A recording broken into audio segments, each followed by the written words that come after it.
Hello दोस्तों, मैं देव स्वागत करता हूं सबका इस वीडियो में। हम 10th क्लास के चैप्टर नंबर 4 द्विघात समीकरण के बारे में अब तक बात कर रहे हैं। अब तक 4.1 4.2 के क्वेश्चन कंप्लीट कर चुके हैं। अब हम आगे 4.2 के एग्जांपल्स के बारे में बात करेंगे, जहां से कभी कभी क्वेश्चन पूछ लिए जाते हैं, एग्जांपल पूछ लिए जाते हैं। आइए उसके बारे में हम बात करते हैं। तो आप लोगों के लिए एग्जाम्पल नंबर फर्स्ट क्या दे रखा है, आइए देखिए। क्या दे रखा है, गुणनखंड विधि द्वारा द्विघात समीकरण 2x² - 5x + 3 = 0 के क्या करने, आपको मूल ज्ञात करने। मूल का मतलब आपको मैं पहले भी बता चुका हूं। मूल का मतलब है कि कितनी घात का समीकरण है, 2 घात का। तो x के जो 2 मान आते हैं वही तुम्हारे क्या कहलाएंगे, मूल कहलाते हैं। और निकालना सिखाया गुणनखंड विधि द्वारा, कैसे करते हैं आइए देखते हैं। तो आपको समीकरण क्या दे रखा है, 2x² - 5x + 3 = 0, ये दे रखा है आपको समीकरण। तो सबसे पहले क्या करते हैं, गुणनखंड विधि का क्या किस तरीका है। सबसे पहले लास्ट वाले टर्म्स का मल्टीप्लाई किससे करते हैं, फर्स्ट वाले टर्म से। तो 3 का मल्टीप्लाई 2 से करेंगे तो कितना हो जाएगा, 6x²। यदि जोड़े और घटाए तो कितना आना चाहिए, -5x। ऐसा कोई फैक्टर है क्या, 6 आ जाए मल्टीप्लाई करने पर, जोड़े और घटाए तो कितना आना चाहिए, 5 आना चाहिए। तो देखो, अगर मैं लिखूं -2 और -3 दोनों को ऐड करने पर कितना आ रहा, -5x आ जाएगा। और -2 का मल्टीप्लाई -3 से करने पर कितना आ जाता है, 6x²। कैसा आएगा, पॉजिटिव आएगा। तो हमारे फैक्टर्स क्या बनेंगे, फैक्टर बनने चाहिए 2x² - 2x - 3x और प्लस कितना हो जाएगा, 3 = 0। आगे के दोनों में से क्या कॉमन आ रहा है, 2x कॉमन आ रहा है। तो कितना बचेगा, x - 1। यहाँ से x बचा, यहाँ पूरा आ जाएगा, -1 बचेगा। यहाँ पर कितना बचेगा, -3 कॉमन आ रहा है तो कितना बचेगा, x - 1 = 0। तो 2x - 3 पहला फैक्टर, यानी बाहर वाले पद एक तरफ रख लिए और अंदर वाले पद, यानी x - 1 = 0। तो दोनों को 0 के बराबर रख देते हैं, -3 = 0 और x - 1 = 0। तो 2x की यहाँ से वैल्यू निकालेंगे, उधर आगे किसका हो जाएगा, पॉजिटिव हो जाएगा। x की वैल्यू निकालेंगे तो क्या आ जाएगा, 3/2। ये आपका फर्स्ट मूल आ चुका है। उसके बाद हम दूसरे बारे में बात करें, x उधर ले जाइए तो कितना हो जाएगा, ये x = 1। ये आपका क्या आ चुका है, सेकेंड मूल आ चुका है। आई होप आप लोगों को ये, पहले हम 4.2 में कई क्वेश्चनों में किया है। आई होप आप लोगों को एग्जांपल समझ में आया होगा। समझ में आया तो वीडियो को लाइक करें, चैनल को सब्सक्राइब करें। इसके बाद में इसका एग्जांपल नंबर नेक्स्ट है, उस पर वर्क करते हैं। अब आपके सामने जो नेक्स्ट एग्जांपल दे रखा है वो क्या दे रखा है, कि गुणनखंड विधि द्वारा द्विघात समीकरण 6x² - x - 2 = 0 के मूल ज्ञात करने हैं। जो काम पहले किया था वो काम आप वापस करेंगे। तो देखिए क्या दे रखा है, आपको समीकरण दे रखा है कि 6x² - x - 2 = 0।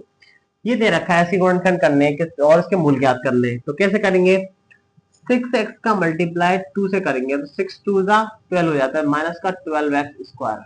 अगर हम जोड़ें और घटाएं तब कितना आना चाहिए, -x आना चाहिए। और गुणा करने पर कितना बन जाना चाहिए, 12x²। ऐसा कुछ है क्या, ऐसे फैक्टर।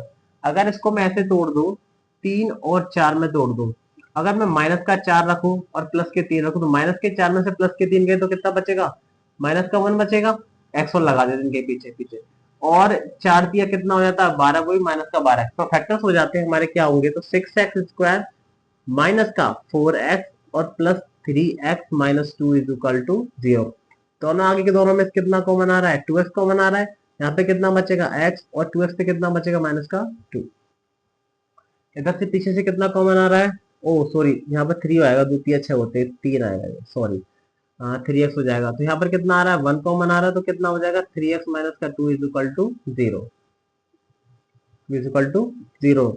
दोनों को बाहर वाले पद एक तरफ कर लो, अंदर वाले एक तरफ। तो 2x + 1 और 3x - 2 = 0, और 2x + 1 = 0 और 3x - 2 = 0। तो 2x कितना हो जाएगा, -1, और x वैल्यू निकालेंगे, -1/2। तो ये आपका फर्स्ट मूल आ चुका है। इसकी बात करें, 3x कितना हो जाएगा, +2, और x कितना हो जाएगा, 2/3। ये आपका क्या आ चुका है, सेकेंड मूल आ चुका है। आई होप आप लोगों को समझ में आया होगा। इसके बाद में इसका नेक्स्ट एग्जाम्पल है, उस पर वर्क करते हैं। हाँ, तो अब आपके लिए एग्जांपल नंबर 3 क्या दे रखा है, गुणनखंड विधि द्वारा द्विघात समीकरण। ये दे रखा है, वैसे तो मैं गुणनखंड विधि लगा दिए, तो ये लिखा है द्विघात समीकरण द्वारा 3x² - √2√6x + 2 = 0 के मूल ज्ञात करने। अब इसमें रूट वाला फैक्टर दे दिया है बीच में, तो थोड़ा ध्यान से देखेंगे कैसे करेंगे। आइए पहला दिया क्या है, 3x² माइनस का 2√6x+2 इज इक्वल टू 0। वही टर्म से हम वही काम करेंगे, अपना लास्ट वाले टर्म्स का मल्टीप्लाई फर्स्ट वाले टर्म से करेंगे तो कितना हो जाएगा, 2×3=6 यानी 6x² हो जाता है हमारा। अब कहना चाहते हैं जोड़े और घटाएं तो माइनस का 2√6 आना चाहिए। अगर गौर से बात देखी जाए, अगर मैं √6 और √6 का मल्टीप्लाई √6 से कर दे तो हमेशा कितना आता है 6, और x लगा दूं तो इसका 6x क्या हो जाएगा, स्क्वायर हो जाएगा। अब हमें कितना चाहिए, माइनस का 2, और माइनस का लगा दूं, माइनस का √6 और माइनस का √6 माइनस का 2√6 और माइनस का √6 का मल्टीप्लाई माइनस का √6 से करेंगे कितना हो जाएगा, 6x²। तो इसके फैक्टर्स क्या बनेंगे वो देख लीजिए आप।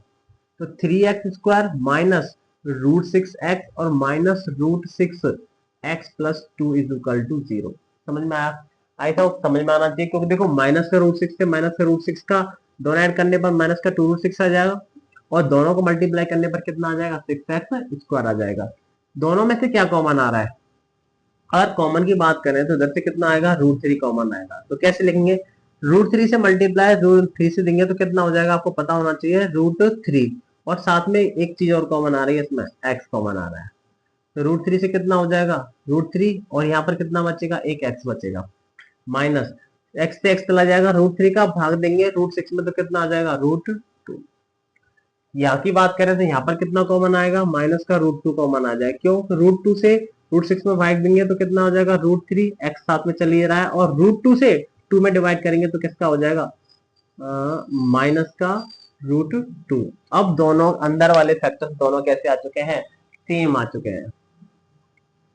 आई होप आप लोगों को समझ में आना चाहिए, क्योंकि मैं ये पहले बात बता चुका हूं कि अगर आप किसी भी सिमिलर नंबर, नॉर्मल नंबर में अगर उसी संख्या जैसा रूट से भाग देते हैं तो संख्या क्या आती है, रूट में आ जाती है। √2 वाला एग्जांपल बताया था। अब बाहर वाले पद एक तरफ लिख लीजिए, तो √3x माइनस कितना हो जाएगा, √2, और √3x माइनस कितना हो जाएगा, √2 इज इक्वल टू 0। अब दोनों को 0 के बराबर रख दीजिए, √3x minus √2 is equal to 0, और √3x minus √2 is equal to 0। यहाँ से √3x की वैल्यू निकालता हूँ तो किधर हो जाएगा, पॉजिटिव पे √2 हो जाएगा, और x की वैल्यू निकालेंगे तो √2 का अपॉन कितना हो जाएगा, √3। ये आपका फर्स्ट मूल आ चुका है। इसी प्रकार इससे हम दूसरा वाले आ जाएगा, √3x इज इक्वल टू कितना हो जाएगा, √2, x इज इक्वल टू कितना हो जाएगा, √2 अपॉन √3।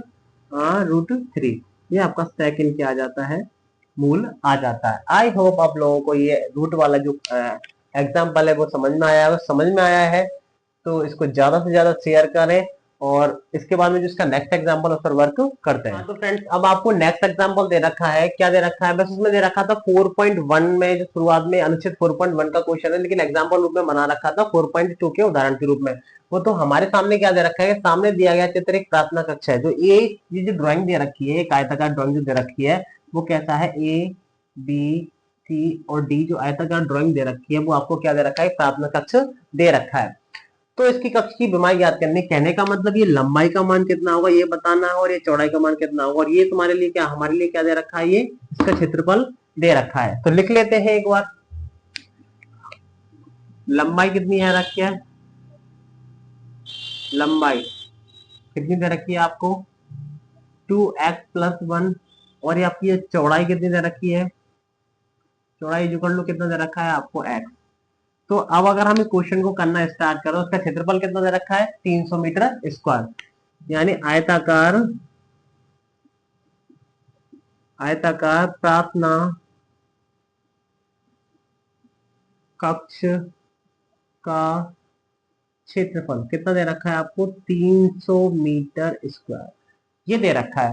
अब आयताकार प्रार्थना कक्ष है, एबीसीडी दिख रहा है हमें, साफ आयताकार है, तो दे रखा है, तो इस आयत का क्षेत्रफल क्या होता है, सबको पता होता है क्या होता है, लंबाई इंटू चौड़ाई, और ये किसके बराबर हो जाएगा, 300 के बराबर हो जाएगा। लेकिन लंबाई का मान तो कितना है आपके पास में, 2x+1, और चौड़ाई का मान कितना है आपके पास में, x, और कितना हो जाएगा ये 300। दोनों का मल्टीप्लाई करेंगे कितना हो जाएगा, 2x² प्लस का कितना हो जाएगा x, इसको उठा के दलाऊंगा तो कितना हो जाएगा, माइनस का 300 इज इक्वल टू 0। अब हमारे सामने क्या निकल के आ गई, क्वाड्रेटिक इक्वेशन आ गई है। इसके x के दो मान आएंगे, और x से जो दो मान आएंगे, अगर एक नेगेटिव पॉजिटिव आता है तो क्या लेंगे, दूरी कभी ऋणात्मक नहीं होती है, पॉजिटिव वाला वैल्यू ले लेंगे, और हमारे x और 2x+1 यानी लंबाई और चौड़ाई दोनों आ जाएंगे। अब इसके फैक्टर्स करते हैं, तो कैसे करेंगे, 300 का मल्टीप्लाई 200 से कर दें कितना हो जाएगा, 600 हो जाता है। अब 600 के फैक्टर करके देख लीजिए, तो करते हैं कितना हो जाएगा, 300 आ जाएगा यहाँ पर, 2 से करेंगे कितना हो जाएगा 150, और ये कितना हो जाएगा 75 बार, और हाँ 3 से, 3 दूना 6 और 3 पंजे 15, फिर 5 से आ जाएगा, और ये 5 से आ जाएगा। अब गौर से देखा जाए तो 3 दूना 6, 6 दूना 12, 12 दूना 24 और पचम 25, यानी 25 में से 24 चले जाएंगे तो कितना बचेगा एक्स बचे। हमारे फैक्टर हमें मिल चुके हैं, तो कितना आएंगे फैक्टर 2x² प्लस का माइनस का 24x और प्लस का 25x माइनस का 300 इज इक्वल टू 0, क्योंकि प्लस के 25 में से 24 जाते हैं तो कितना बचेगा प्लस का x, और 25 इंटू 24 करने पर कितना हो जाएगा 600 आ जाएगा, यानी जो इन दोनों का मल्टीप्लाई करने पर हमको मिला था। आगे के दोनों में से कितना कॉमन आ रहा है 2x कॉमन आया तो कितना बचा x माइनस का 12, और पीछे के दोनों में से कितना कॉमन आएगा 25 और x माइनस कितना हो जाएगा 12 इज इक्वल टू 0। इसके बाद में फिर आगे लिखते हैं, तो देखिए हमारा फैक्टर क्या क्या बने, 2x प्लस 25 पहला ये बना बाहर वाले पद, और आंतरिक वाले पद कितने बने, ये वाले बराबर 0 हो जाएगा। हाँ, तो अब गौर से देखते हैं, दोनों को 0 के बराबर रखते हैं। तो पहला factor 2x plus 25 is equal to 0 और x माइनस का 12 इज इक्वल टू 0। यहाँ से 2x की वैल्यू निकालेंगे तो कितना हो जाएगा माइनस का 25, और x इज इक्वल टू निकालेंगे तो माइनस का 25 अपॉन कितना हो जाएगा 2, और यहाँ से निकालेंगे x इज इक्वल टू कितना हो जाएगा 12। हमको पता है कि दूरी कभी भी क्या नहीं होती है, ऋणात्मक नहीं होती, तो लिख सकते हैं दूरी ऋणात्मक ऋणात्मक नहीं होती है,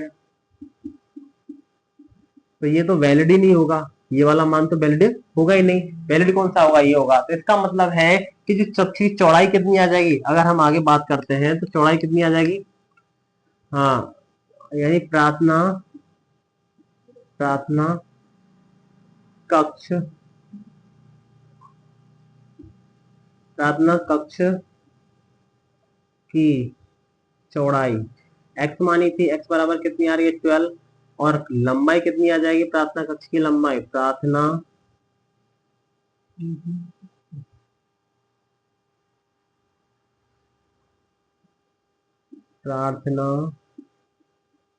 कक्ष की लंबाई 2x plus 1 is equal to कितना हो जाएगा, वैल्यू रखते हैं तो कितना हो जाएगा 2 इंटू एक्स का मान 12 प्लस 1, तो कितना हो जाएगा 12 24 और 25 मीटर, ये भी कितना हो जाएगा 12 मीटर। तो हमें यही चाहिए था इस क्वेश्चन के अंदर कि इसमें दे रखा था, ये ड्राइंग दे रखी थी, लंबाई दे रखी, चौड़ाई दे रखी थी, इसका गुणनखंड की है, गुणनखंड करके प्राथमिक कक्ष की चौड़ाई कितनी आ गई, एक्स बराबर कितनी आ गई 12, और यहाँ पे लंबाई कितनी आ जाएगी 25। आई होप आप लोगों को 4.2 के एग्जाम्पल समझ में आए होंगे। समझ में आए तो वीडियो को लाइक करें, चैनल को सब्सक्राइब करें और ज्यादा से ज्यादा शेयर करें, जिससे कि और लोग इसका क्या करें फायदा उठा सके। Thank you so much.